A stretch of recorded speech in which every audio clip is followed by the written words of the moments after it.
Hi, I'm just going to quickly read this because I'm not very good at typing, and the document itself is getting a bit tattered. It's basically a copy of what's called my Ministries for Ministries, which was given to me when I was in the Jesus Fellowship Church and I became a baptized lay priest whilst in this church. I've also got a copy of my baptism somewhere, but that's on a tape because in this church, when any form of meeting like this, whether it's your baptism particularly, many people can attend and they can bring forth what you call ministry within the baptism itself, whether it's a prophetic word, what you might do in the future, etc., etc.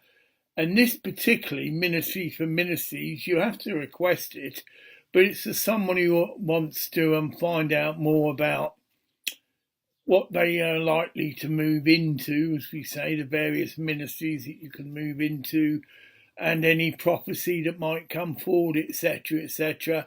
And is generally open to anybody within the house church that you were part of. And at the time I was at Cornhill, which was one of the larger houses of the Jesus Fellowship, and Mark Strong, that's his virtue name, Strong, not his actual surname. I can come on to that later.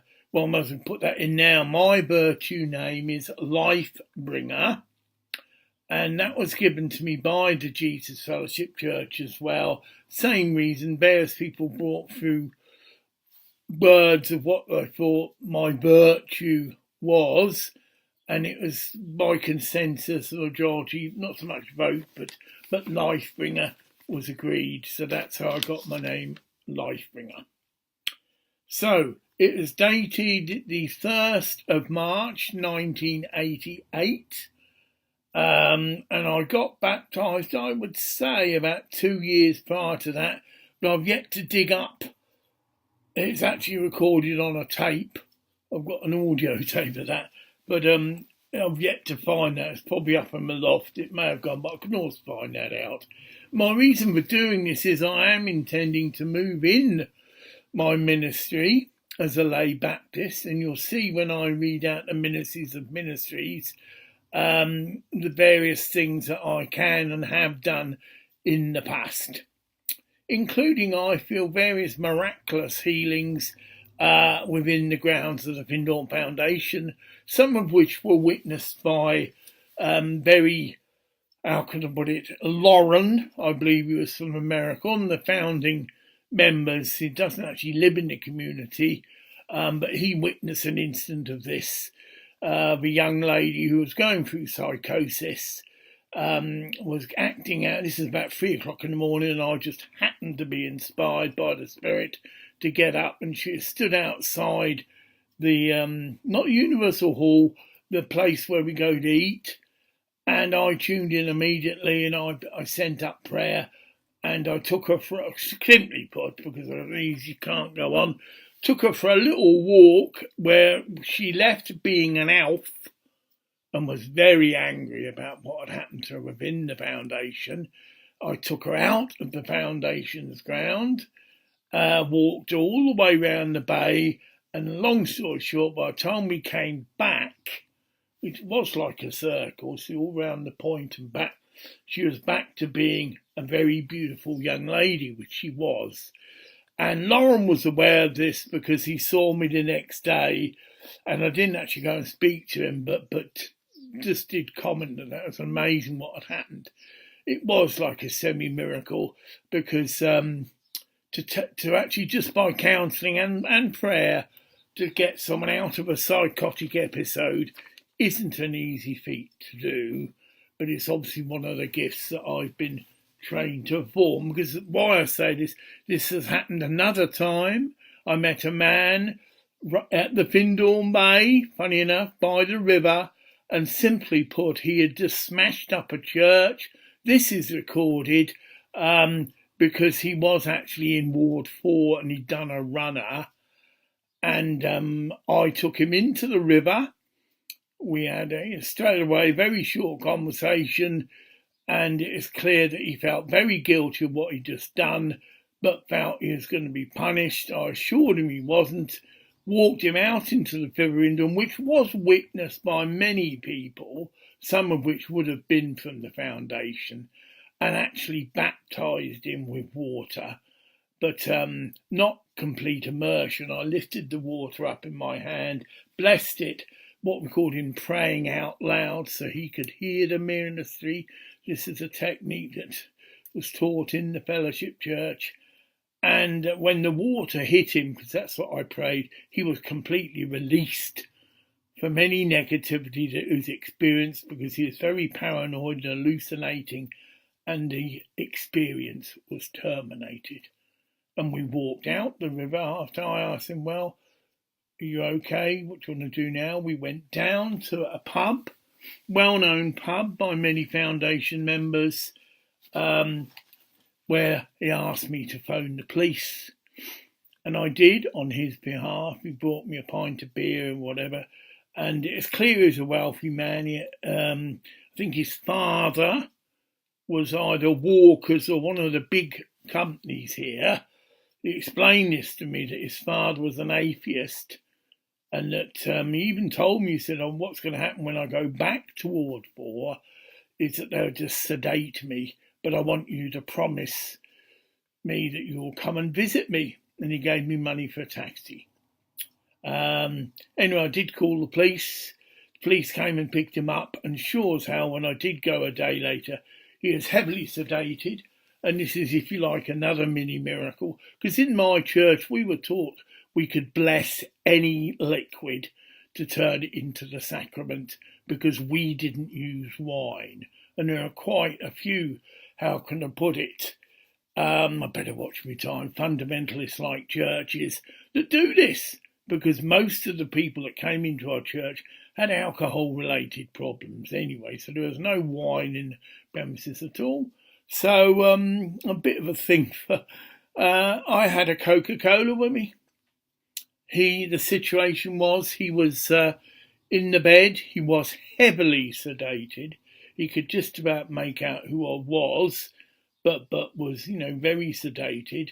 And I said, well, what would you like me to do? He said, well, I said that wrong. He wanted to phone his father and whatever, and tell him that, that he was, as far as he is concerned, Jesus Christ had healed him. Not me, but through me. And that his father had problems with this. Was, like I say, an atheist. Anyway, so I blessed the Coca-Cola. And part of the prayer was that when he took this drink, that all the effects of whatever drugs he'd been put under were released, and that he could get up and do what he wanted to do, which was phone his father. Simply put, he did. Phoned his father, and the nurses and the doctor came in very irate, and as good as accused me of giving him some drug. Well, I hadn't, but threatened to call the police. And so my friend said, well, you'd better go, because whatever. And there's more. All of a similar vein, basically people undergoing psychosis. And I actually did a DVD about this because I was speaking from experience. It is possible. Mind you, I'm not saying if you're not baptised and aren't a formal minister, as I am, that you could do the same thing. Whether your prayer would be honoured, I don't know. I know I am a baptised minister of the Jesus Fellowship Church, and any Baptist church who I take this Ministry of Ministries to, and it can be checked because you can phone up, it's all stored.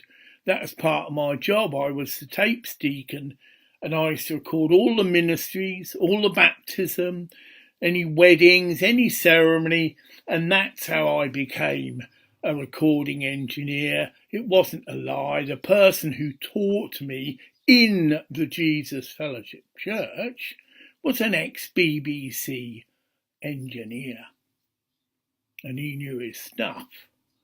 Anyway, I digress because I'm probably running out of time. So this is my Ministries of Ministries, received by the Jesus Fellowship Church in Cornhill House on the 1st of March 1988. It starts off, gifts you've moved in already. And this is to me, I was asked that and I said healing and prophecy.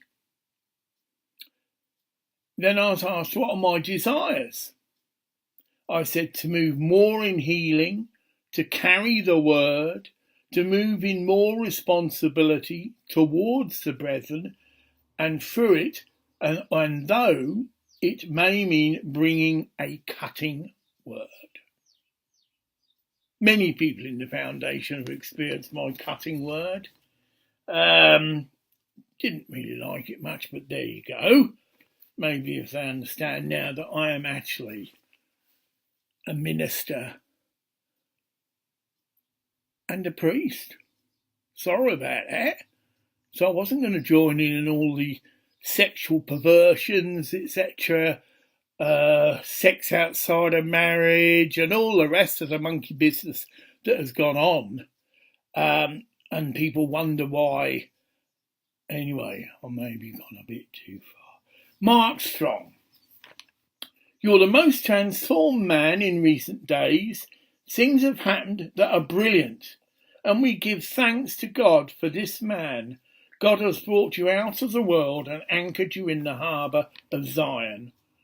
We look ahead for you moving in many ministries, in establishing God's kingdom, bringing deliverance to the oppressed and healing to the sick. Keep him, heal him, and guard him, Lord. Our trust is in the Lord. Bob Blazing. He's a man who really loves your church. He's talking to the Lord, obviously.